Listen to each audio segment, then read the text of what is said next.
welcome back to Royal Reptile. This is Echo. I'm Thomas, cameraman is Chris. Today we're going to be giving a bunch of interesting facts about leopard geckos. Scientific name of these guys, which I cannot pronounce, so Google Translate will do it for us. Eublepharis macularis. They're in the order of Schemata, and the class is Reptilia. These guys are a ground-dwelling creature, which are found in the highlands of Asia throughout Afghanistan to parts of northern India.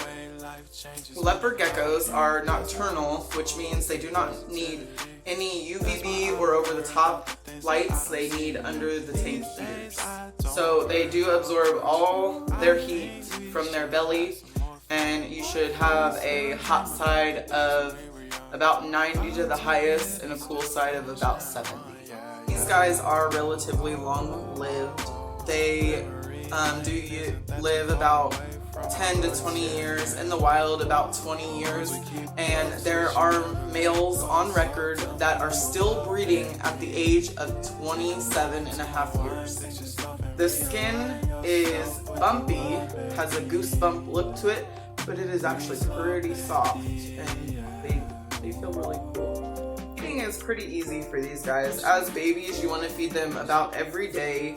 As they get older to about his size, I feed every 3 days to every 4 days. Or if I notice that they're getting a little smaller, I'm going to feed them more often. If they get a little bigger, then I'm going to slow down their feeding because they can become obese.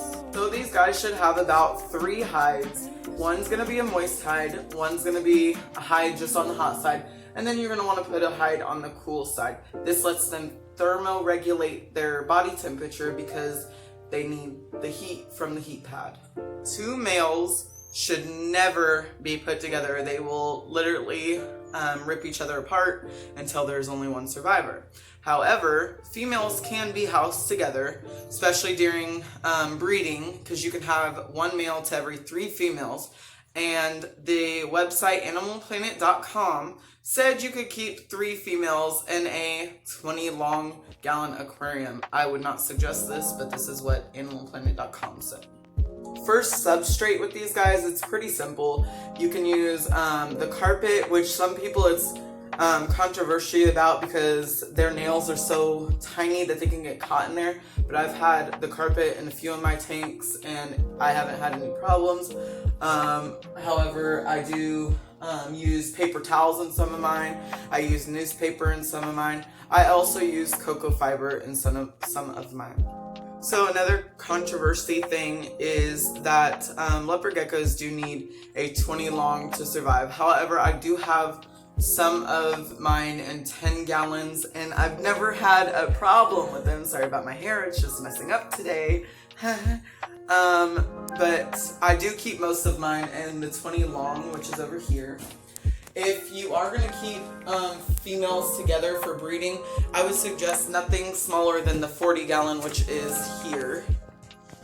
And I mean, that's kind of pushing it. You need probably about 3 to 4 hides per leopard gecko, or a bunch of foliage, just so they feel safe, because they don't like to be together. Look at him, he's so cute. So these guys do sense with their tongue. So sand, no matter who suggests it, no matter if it's a store clerk or whatever, do not use sand because they can become impacted, and impaction will cause death in your leopard gecko. They take the scent in with their tongue, so every once in a while you'll just see him lick me, which is him sensing where he's at. So give me a kiss. Give me a kiss. Give me a kiss. Then he bites me. Chomp. Oh, did you see it? I have a little magic trick for you guys. Ready? 1, 2, 3. Oh my god, he changed color. That was magical. Anyways, with Milo here, he's a boy I got from a rescuer. They did not have a humidity hide, so what happens is this shed actually gets stuck around their toes and they cannot get it off. So poor little Milo here only has 1 toenail left. The others have fallen off due to the stuck shed, which doesn't allow him to grab onto me, so he actually just slides around. Look at those beautiful eyes. And then these holes on the side of their head are actually their ears. A lot of people are creeped out by them. This is Littlefoot. He was actually with Lila, but as we figured out, he is a male, and Lila had eggs, fertile eggs, so those are in the incubator.